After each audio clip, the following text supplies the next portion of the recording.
O Noia estreou amigable medíndose ao Compo Xuvenil. O conxunto de Becho caeu por 0-1 na primeira proba da pretemporada. Os amantes do fútbol están de noraboa, xa que con agosto dá comezo a serie de amigables de pretemporada dos equipos da comarca. Despois de reforzar os seus plantéis, toca adestrar e ir testeando sobre o campo como vai evolucionando o xogo e as propostas futbolísticas. Esta fin de semana o Noia gozou do seu primeiro amigable no Julio Matomatito, onde se mediu ao Compostela Xuvenil. Os dous equipos deixaron detalles do que se poderá ver na campaña 2026-2027 e o conxunto noies foi probando pezas. Becho, que colleu as rendas do grupo recentemente, traballou nos adestramentos a súa idea de xogo e pouco a pouco vai calando nos xogadores.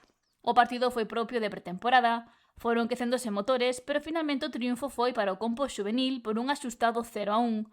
O Noia, que a finais de xullo anunciou as fichaxes de Carlos Santana, Javier García e Julián Encina, ten que seguir axustando pezas para afrontar a campaña na preferente.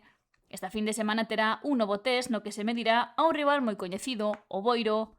O vindeiro 8 de agosto, a partir das 8 da tarde, os dous conxuntos veránse as caras no Julio Matomatito. Será un amigable e tamén un partido benéfico, xa que o importe das entradas doarase de forma íntegra á Asociación Barbantea.